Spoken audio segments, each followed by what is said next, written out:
আজকের তারিখটা হচ্ছে 4ই মে 2025। আমাদের ত্রিপুরা রাজ্যে আজকের দিনে ট্যাট 1 পরীক্ষা গেছে। সমস্ত স্কুলগুলোতে না হলেও ডিস্ট্রিক্টের যে মেইন হেড অফিসগুলো রয়েছে সেখানে পরীক্ষা গেছে এবং প্রায় 9000 ক্যান্ডিডেট পরীক্ষায় অংশগ্রহণ করেছে। আমাদের পরীক্ষা পর্ব শেষ। এখন আমরা মোটামুটি আনসারের দিকে যাব।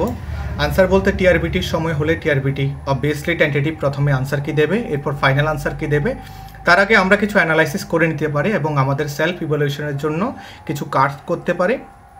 অনেকদিন পর কথা বলা হচ্ছে, তাই হয়তোবা একটু গরমিল হতে পারে কথাবার্তার মধ্যে, একটু ম্যানেজ করে নেবেন। আজকে আমরা অ্যানালাইসিস করছি সিডিপি পার্টের পোর্শনটা। পার্ট 1 যেটা আমার সেট পড়েছে বি। আমি যেই সেটের মধ্যে আপনাদের দেখাবো ভিডিওতে, এটা হচ্ছে বি সেট। ওই বি সেট অনুযায়ী আপনারা বুঝে নেবেন। আপনাদের প্রশ্নটা সিকোয়েন্স হয়তো বা নাও মিলতে পারে এএসির মধ্যে, কিন্তু প্রশ্নগুলো ঠিক থাকবে। চলুন ইন্ট্রোডাকশন ছাড়াই শুরু করতে যাচ্ছি আমাদের আনসার কিগুলো। প্রথম প্রশ্নটা, নিচের কোনটি শ্রেণী কক্ষভিত্তিক প্রেষণ ক্রিয়ার কৌশল নয়? আচ্ছা, এখানে একটা বিষয় হচ্ছে প্রশংসা এবং নিন্দা। প্রশংসা এবং নিন্দা উভয়ই শ্রেণীকক্ষের কৌশলের মধ্যে পড়বে। প্রশংসা এবং নিন্দা দুটোই শ্রেণীকক্ষের কৌশলের মধ্যে পড়বে। আনন্দ এবং বেদনাও থাকতে পারে, শুধু থাকবে না হচ্ছে ভালোবাসা। ভালোবাসা থাকতে পারে, বাট লাস্ট যে কথাটা আছে এই কথাটা আমাদের শ্রেণীকক্ষের প্রেষণ ক্রিয়ার সঙ্গে যুক্ত থাকবে না। তো আনসার হচ্ছে আমাদের এ, লাভ অ্যান্ড লাস্ট। 2 নম্বর প্রশ্নটা, আবেগ বা প্রক্ষোভ প্রদান করে বা সরবরাহ করে। কি প্রদান করে থাকে? এমন একটা শক্তি যা একজন ব্যক্তিকে কোনো নির্দিষ্ট একটি পরিস্থিতির মুখোমুখি হতে সক্ষম করে। তো আনসার হবে আমাদের এখানে বি। একটা জিনিস মাথায় রাখতে হবে, আমাদের যে প্রক্ষোভ এটার সঙ্গে কগনিশনের একটা কানেকশন রয়েছে। ওই কগনিশনের কানেকশন অনুযায়ী আমরা যদি দেখি একটা ব্যক্তি কোনো একটা নির্দিষ্ট পরিস্থিতি কেমন হতে পারে, তার মুভমেন্ট সেটা নির্ধারণ করে দিচ্ছে আমাদের আবেগ বা প্রক্ষোভ। রাগ হলে রাগটা দেখানো, ভয় হলে ভয়টা প্রকাশ করা, এই সমস্ত কিছুই প্রক্ষোভের মধ্যে আসছে। 3 নম্বর প্রশ্ন, নেতিবাচক, একদম সহজ একটি কোশ্চেন। নেতিবাচক বা ঋণাত্মক প্রক্ষোভগুলো কোনগুলো? নেতিবাচক এবং ঋণাত্মক প্রক্ষোভ অবশ্যই রাগ, ভয়, ঈর্ষা এবং ব্যক্তির বিকাশের পক্ষে ক্ষতিকারক। ঋণাত্মক প্রক্ষোভগুলোর কারণে আমাদের ডেভেলপমেন্টে বাধা আসতে পারে। তো সুতরাং আনসার হবে আমাদের সি। 3 নম্বরের আনসারটা হচ্ছে আমাদের সি। এরপর আমরা চলে যাচ্ছি 4 নম্বর, চিন্তন প্রক্রিয়া। চিন্তন সবসময় উদ্দেশ্যমুখী হয়, বিক্ষিপ্ত হয় না। চিন্তন সবসময় উদ্দেশ্যমুখী হবে। চিন্তনের ফিচার্সই হচ্ছে পারপাসিভ। এরপর আমরা 5 নম্বর কোশ্চেনটা দেখব। 5 নম্বর কোশ্চেনের দিকে যাব। 5 নম্বর কোশ্চেনে বলা হয়েছে শারীরিক শাস্তি বা মানসিক নিগ্রহ হলো। আচ্ছা, এখন যদি কেউ বলে যে পানিশমেন্টের দরকার, অনেকে বলে থাকে যে পানিশমেন্টের প্রয়োজন, কিন্তু আমাদের যদি প্যাডাগজি পড়তে হয়, প্যাডাগজির মধ্যে আমরা কখনোই পানিশমেন্টটাকে ওইভাবে সাপোর্ট করব না। রিওয়ার্ড অ্যান্ড পানিশমেন্টের কথা সেই স্কিনারের থিওরিতে আমরা দেখেছি, কিন্তু এখানে প্রশ্নটার পার্সপেক্টিভে দেখা যাক।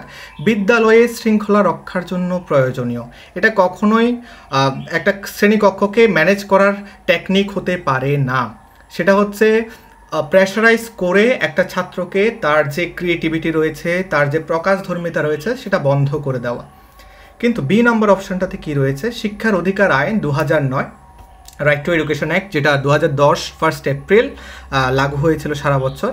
ওই আইন অনুযায়ী সারা ভারতবর্ষে আমাদের এই শারীরিক শাস্তি বা মানসিক নিগ্রহ নিষিদ্ধ করা হয়েছিল। তো আনসার হবে আমাদের বি। 6 নম্বর কোশ্চেন, এটাতে একটু বলা যাক। 6 নম্বর কোশ্চেনের মধ্যে এমন একটি কোশ্চেন যেটার মধ্যে দেখুন, সুস্থ শরীর এবং সুস্থ মন মানসিক স্বাস্থ্যের সঙ্গে রিলেটেড। একটি উদ্বেগমুক্ত মানসিক অবস্থা, এটাও রিলেটেড। মনের স্বাস্থ্য, এটাও রিলেটেড। তো তাহলে আনসার কি হবে? প্রশ্নটা একটু ইংলিশে পড়ুন। মেন্টাল হেলথ স্ট্যান্ডস, শুধুমাত্র মানসিক স্বাস্থ্যটা কিসের জন্য স্ট্যান্ডস করছে? পসিবলি আনসার এটার মনের স্বাস্থ্য বোঝানোর জন্যই ইন্ডিকেট করা হচ্ছে। তো এটাকে আমি 100% অ্যাসিওর করতে পারছি না আনসার কি হবে, বাট মোটামুটি বলা যাচ্ছে মনের স্বাস্থ্য হবে এটার পসিবল আনসার। 6 নম্বর প্রশ্নের পরে আমরা যাচ্ছি 7 নম্বর প্রশ্নে। আত্মবিশ্বাস এবং ইচ্ছাশক্তির অভাব নির্দেশ করে। আত্মবিশ্বাস এবং ইচ্ছাশক্তির অভাব নির্দেশ করে। অবশ্যই একজন মানুষ যদি দুর্বল মানসিক স্বাস্থ্যের অধিকারী হয়, তাহলে তার মধ্যে আত্মবিশ্বাস এবং ইচ্ছা শক্তির অভাব থাকবে। মানসিক অস্বাভাবিকতা যদি বলা যায়, এটা আবার CWSN এর মধ্যে পড়বে, চিলড্রেন উইথ স্পেশাল নিডস। আবার মানসিক বিকারগ্রস্ততাও এটা আলাদা ক্ষেত্রে পড়বে। কিন্তু আমরা অনেক সময় থাকি যে আত্মবিশ্বাসের অভাবে ভুগি কিংবা ইচ্ছা শক্তির অভাবে ভুগি, যখন আমাদের দুর্বল মানসিক স্বাস্থ্যের শিকার হতে হয়। এই প্রশ্নটা একটু ইন্টারেস্টিং প্রশ্ন। কার্ল উইটে 13 থেকে 14 বছর বয়সে PhD ডিগ্রি প্রদান করা হয়েছিল। তাকে চিহ্নিত করা যেতে পারে একটা ছাত্র তার নির্দিষ্ট বয়সের আগেই PhD ডিগ্রি অর্জন করছে, তাহলে সে তো অবভিয়াসলি স্পেশাল হবে। এবং সে কি অ্যাভেল্ট হবে নাকি ডিসঅ্যাভেল্ট হবে? অ্যাভেল্ট হবে। তো ওই অ্যাভেল্টের হিসেবে আমাদের অপশান হচ্ছে 8 নাম্বারের এ। 8 নাম্বারের পরে আমরা 9 নাম্বারে যাচ্ছি। 9 নাম্বারের প্রসঙ্গক্রমে বলি, 9 নাম্বারটা আমরা হেল্প নিয়েছি গুগলের হারলকের মতানুসারে সামাজিক বিকাশ বলতে বোঝায় সামাজিক সম্পর্কের পরিপক্কতা অর্জন। এটা একটু দেখে নেবেন আপনারা। 9 নাম্বারের আনসারটা আমি গুগলের হেল্প নিয়েছি। 10 নাম্বার যদি দেখি, সেফালোকর্ডাল প্রক্সিমোডিজিটাল যে টার্মগুলো রয়েছে, এটা আর কিছু না, এটা বৃদ্ধি এবং বিকাশের সঙ্গেই সম্পর্কিত। আমরা জানি কেন্দ্র থেকে পরিধির দিকে, মস্তিষ্ক বা উপর থেকে নিচের দিকে, সেফালোকর্ডাল প্রক্সিমোডিজিটাল এই টার্মগুলো বৃদ্ধি এবং বিকাশের নির্দেশাত্মক প্রবণতা। 11 নম্বর প্রশ্নটা আমরা একটু দেখি। পুরুষ এবং নারী মানব শিশুর মধ্যে বিকাশের হারের পার্থক্য। কিসের হারের পার্থক্য?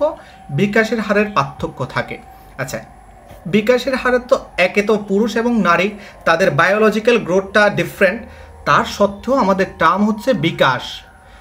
যদি দেখি আমরা ইন্ডিভিজুয়াল ডিফারেন্স অ্যান্ড সঙ্গে যদি দেখি জেন্ডার ডিফারেন্সে, বিকাশের নীতির মধ্যে এটা কোথাও না কোথাও সুপ্তভাবে লুকিয়ে থাকে। তো পসিবলি আনসার হবে বিকাশের নীতি। 12 নম্বর কোশ্চেনটা একটু দেখুন। বিকাশ হলো, আচ্ছা বিকাশ হলো, অনেকেই এটা হয়তো বা প্রেফার করবেন সি, এ ও বি যেহেতু আছে, সি হওয়ার পসিবিলিটি অনেকে বলতে পারেন, হতে পারে।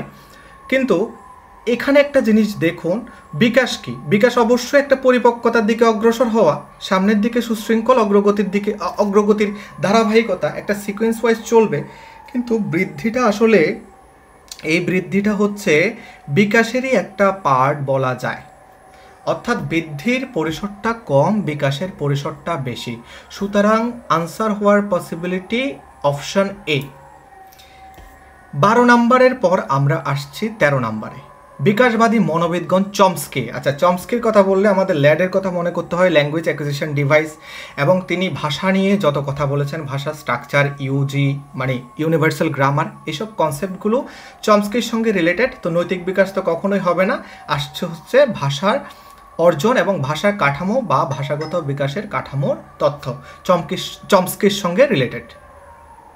13 নম্বরের পরে আমরা চলে যাচ্ছি 14 নম্বরে। একটু সময় লাগছে, আপনারা বুঝে বুঝে করবেন। আপনারা ফাস্ট ফরওয়ার্ডে দেখতে পারেন। বিকাশের প্রক্রিয়া কখনো সরল রৈখিক হয় না, মানে লিনিয়ার হয় না। সেটা হতে পারে স্পাইরাল মিন্স এরকম একটার সঙ্গে একটা কানেক্টেড থাকে স্পাইরাল ওয়েতে। তো পসিবলি আনসার সর্পিল বা রৈখিক, সর্পিল এবং রৈখিক নয়। আপনাদের যখন প্রশ্নের সমস্যা হয় তখন ইংলিশটা দেখতে পারেন, যেমন development process is linear and not spiral. তো স্পাইরাল তো আমরা জানি, তাহলে আনসার কি হচ্ছে স্পাইরাল, কিন্তু লিনিয়ার না। তো পসিবলি আনসার হতে পারে এটার বি। গ্যালটন বললে আমাদের বংশধারার কথা মনে পড়ে, বংশধারাবাদী, অন্যতম বংশধারাবাদী বলা যায়। তো বংশগতির কৌশল বিষয়ক তথ্য নিয়ে আলোচনা করেছেনই হচ্ছেন আমাদের গ্যালটন বাবু। 15 নম্বর পরে আমরা আসছি 16 নম্বরে। 16 নম্বরের কোয়েশ্চেনটাও একটু ইন্টারেস্টিং দেখুন। পরিবেশ হলো এমন সার্বিক অবস্থা, সব দিকের অবস্থা, যেটা ব্যক্তিকে প্রভাবিত করে, অন্য সব কিছুতেই প্রভাবিত করবে, কিন্তু বংশগতি থেকে যা পেয়েছি তাকে প্রভাবিত করতে পারবে না। তাই পসিবল আনসার হবে তার জিন ব্যতিরিকে। আচ্ছা, এবার যদি বলুন বুদ্ধাঙ্কের কথা। আচ্ছা, বুদ্ধাঙ্কের হিসাবটা আপনাদের বলি। আপনাদের অবশ্যই মনে আছে আরবি ক্যাটেলের কথা, তরল এবং ক্যালাসিত বুদ্ধি। আমরা পড়েছি তরল বুদ্ধি, মানে আমরা যারা পড়েছি, তরল বুদ্ধি হচ্ছে সহজাত, ক্যালাসিত বুদ্ধি হচ্ছে অর্জিত। সুতরাং বুদ্ধাঙ্ক কোনো না কোনোভাবে পরিবেশের সঙ্গে ডিপেন্ডেবল, প্রাক্ষবিক পরিমাপাঙ্ক কোনো না কোনোভাবে পরিবেশের সঙ্গে ডিপেন্ডেবল রয়েছে হচ্ছে জিন। পসিবলি আনসার হবে এটার জিন। 17 নম্বর, একটি শিশুর জ্ঞানীয় বিকাশ। জ্ঞানীয় বিকাশে কখনো সামাজিক বিকাশটা এখানে আসবে না, নৈতিক বিকাশটাও আসবে না, তার মানসিক বিকাশটা হবে অপশন। আর জ্ঞানীয় বিকাশের তথ্য আমরা যদি দেখি ব্রুনার আর পিয়াজে দিয়েছেন, তো সেটা আমাদের আসেনি, দরকার হচ্ছে না। এই 18 নম্বর কোশ্চেন আমি স্টার মার্ক দিয়েছি এই কারণে, নৈরাজ্যবাদী থিওরি অর্থাৎ anarchic theory, monarchic theory, anarchic theory, eclectic theory, oligarchic theory, এগুলো আমাদের পড়ার বিষয়। এই গ্রুপ ফ্যাক্টর থিওরিটাকে OSS স্ট্যাটে মেনশন করা হয়েছে অ্যাজ এন অ্যানার্চিক থিওরি, কিন্তু এটার আনসার পসিবিলিটি এটাও আছে, ডিও হতে পারে, কারণ নেটের একটা আনসারের মধ্যে এনার্জিক থিওরিটার সঙ্গে রিলেট করা হয়েছে থর্নডাইকের থিওরিটা। তো এইটার আনসার আপনারা একটু ওয়েট করবেন, টিআরবিটি কী দেয় সেটার দিকে লক্ষ্য রাখুন। 18 নম্বরের পরে আমরা চলে আসছি 19 নম্বরে, বহু উপাদান তথ্য।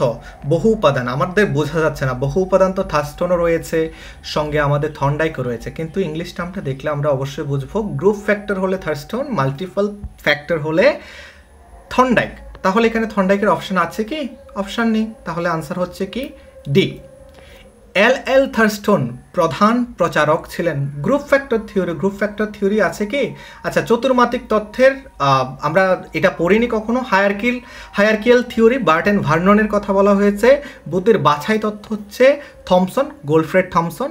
তাহলে আনসার বাকি থাকে কোনটা? উপরের কোনোটিই নয়, পসিবলি আনসার উপরের কোনোটিই নয়। 21 নম্বরে আমরা যাচ্ছি, জেপি গিলফোর্ড।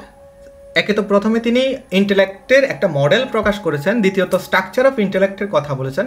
সুতরাং আনসার এখানে এ ও বি উভয়ই হতে পারে না, এটা 100% শিওর, তবুও টেন্টেটিভ বলতে হয় কারণ আনসার শিটটা দেবে। 22 নম্বর প্রশ্নটাতে আসছি আমরা, মনোবিদ ভ্যাক্সলার বুদ্ধির ভ্যাক্সলার ভ্যালভিউ অভিক্ষা নির্মাণ করেন, সেটা আমাদের জানার বিষয়। এই বুদ্ধি অভিক্ষার অন্তর্গত দুটি স্কেল কি কি পরিমাপ করছে? আচ্ছা, এখানে দিয়েছিল WISC, সি মিনস চিলড্রেন, তো এখানে কোনোভাবে বয়স্কদের জন্য চিলড্রেনেরটা পরিমাপ করছে এরকম আনসার হতেই পারে না, প্রথম অপশনটা বাদ। দ্বিতীয়টা হচ্ছে শিশুদের জন্য WAIS অর্থাৎ অ্যাডাল্টের কথা বলেছে, WA মিনস অ্যাডাল্টের সিম্বলাইজড করেছে, আপনারা ফুল ফর্মগুলো নেটে সার্চ করে দেখে নিতে পারেন। এ নাম্বার পসিবল নেই, বি নাম্বারও পসিবল নেই, সি নাম্বারও পসিবল নেই, কারণ এখানে দেখুন একটার মধ্যে চিলড্রেন বলা হয়েছে আর একটার মধ্যে অ্যাডাল্ট বলা হয়েছে, অর্থাৎ দুজনে কিন্তু সমান বয়সেরই, অ্যাডোলেসেন্ট বয়েজ অ্যান্ড অ্যাডোলেসেন্ট গার্লসের কথা বলা হয়েছে। দুটো যদি অ্যাডাল্ট দিত বা WISC দিত তাহলে হয়ে যেত, কারণ এখানে বয়সের একটা সীমা রয়েছে, আপনারা নেট সার্চ করলে স্কেলটা উপর দেখতে পারেন, এবং ট্যাটের জন্য এই ভ্যাক্সলারের স্কেলটা খুব ইম্পর্টেন্ট সবসময়ই। সুতরাং আনসার হওয়ার পসিবিলিটি উপরের কোনোটি নয়।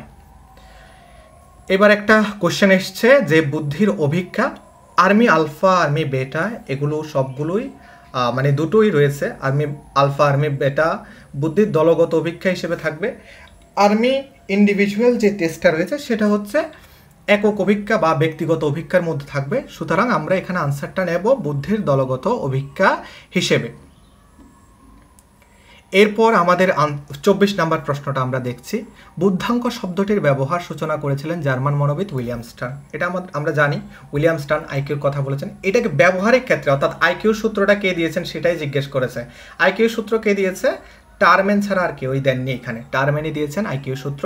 1916 অর্থাৎ 1916 সালে বুদ্ধাঙ্কের যে সূত্রটা IQ = MA/CA mental age by chronological age into 100 করলে যেই সূত্রটার মাধ্যমে আমরা বুদ্ধাঙ্ক বের করে থাকি সেটা দিয়েছে টারম্যান। 25 নম্বর প্রশ্ন, গড়পড়তা 85% কথা বলেছে। গড়পড়তা 85% নিচের দিক থেকে। আমরা জানি কি একটা শিশুর 90 থেকে 110 পর্যন্ত তার অ্যাভারেজে থাকে। 90-র নিচে যদি যায় সেটাকে আমরা মৃদু বা হালকা প্রতিবন্ধকতার মধ্যে রাখবো। কিভাবে? এর নিচে আছে, গভীরও রয়েছে, কিন্তু 85, 90 থেকে বেশি দূরে নয়। আপনারা যদি দেবাশিস পালের বইটা ফলো করেন তাহলে সেখানেও দেখবেন। সুতরাং আনসার হবে সি নাম্বার, মৃদু বা হালকা প্রতিবন্ধকতা। 90 থেকে 110 পর্যন্ত গড়, এর একটু নিচে অর্থাৎ 85-তে মৃদু বা হালকা প্রতিবন্ধকতার শিকার এরকম স্টুডেন্টরা আসবে। পরামর্শদান এবং কাউন্সিলিং শব্দটি তার সাধারণ অর্থ অনুযায়ী যে কাজকে বোঝায়। উপদেশ তো যে কোনো কেউ দিতে পারে, বাজারে যাবেন হয়তোবা যে কোনো মানুষ আপনাকে উপদেশ দিয়ে দিল, যে ট্যাটে বসেনি হয়তোবা সেও বলে দিল একদম সহজ প্রশ্ন হয়েছে, একদম সহজ হচ্ছে প্রশ্ন। আসলে স্ট্যান্ডার্ড কতটুকু যারা দিচ্ছে তারা বলতে পারে। তো এই আর কি, এইসব উপদেশগুলো যে কোনো জায়গা থেকে পেলে সেটা হয় গাইডেন্স। কিন্তু আপনি যদি দেখে থাকেন পরামর্শদানের কাজ কি, আপনাকে সাজেশন প্রোভাইড করবে এবং সঙ্গে কনসাল্ট করবে। সুতরাং পসিবল আনসার হতে পারে আনসার বি পসিবলি আনসার হতে পারে। 27 নম্বর প্রশ্ন, মনোবিজ্ঞানীদের মতে, এটা আমি একটা জিনিস নেটে সার্চ করেছি 6টি 7টি, বাট পসিবল আনসার হচ্ছে 3টি। রিজন কি? কারণ এখানে আমরা দেখছি কি directive counselling, indirective counselling and eclectic counselling, এই 3টা পদ্ধতি রয়েছে কাউন্সিলিংয়ে। সুতরাং আনসার হওয়ার পসিবিলিটি এ। 27 নম্বরের পর আসছে আমরা 28 নম্বরে এটা আপনারা পড়েই বুঝতে পারেন, সুতরাং আনসারটাই বলছি, এ এবং বি উভয়ই হবে আনসার। 29 নাম্বার যেটা সারগ্রাহী বা পরামর্শদানের প্রক্রিয়া, এটা একটু দেখার বিষয়। অর্থাৎ এই ইক্লেকটিক হচ্ছে ঐচ্ছিক পরামর্শদান। এই ঐচ্ছিক পরামর্শদানে পরামর্শ গ্রহীতা মূলত বেশি সক্রিয় থাকেন এবং পরামর্শদাতার সঙ্গে সম্পর্ক রেখে কাজ করতে চান। সুতরাং পসিবলি আনসার হতে পারে সি। এটার উপর আমিও এখনও শিওর করে বলতে পারছি না, আপনারা একটু দেখে নেবেন। এই কোয়েশ্চেনটা আমরা রেখে দিলাম, মূলত 3-4টা কোয়েশ্চেন, যেগুলো কোয়েশ্চেন শিওর না সেগুলোকে শিওর কীভাবে বলি, যতটুকু পসিবল থাকা যায় ততটুকু বলার চেষ্টা করা হচ্ছে। এবং আমরা চলতে চলতে লাস্ট কোয়েশ্চেনে চলে আসলাম। 30 নম্বর, প্রেষণ ক্রিয়া যা সক্রিয় ব্যবস্থাপনার কেন্দ্রীয় উপাদান, সেন্ট্রাল। কেউ যদি বৃদ্ধিত চুজ করবেন না, সমস্যা হতে পারে বিকাশ প্রক্রিয়া এবং শিখন প্রক্রিয়ার মধ্যে। আচ্ছা, বিকাশের মধ্যে কোনো না কোনোভাবে শিখনটা কিন্তু বিকাশের জন্য দরকার, কিন্তু প্রেষণা জিনিসটা আসলে কিসের জন্য দরকার? শিখনের জন্য, কোনো কিছু শেখার জন্যই প্রেষণাটা দরকার, কোনো মোটিভেশন লেস লার্নিং হতে পারে না। সুতরাং আনসার হবে এটার সি। আপনারা এই আনসারগুলো মিলিয়ে নিন। ততক্ষণে আমি আরেকটা পার্টের অ্যানালাইসিস করছি, দেখে আপনাদেরকে উত্তর দিচ্ছি। যাদের মেলানো হয়ে যাবে, কত পেয়েছেন কমেন্ট করে জানাতে পারেন। ধন্যবাদ।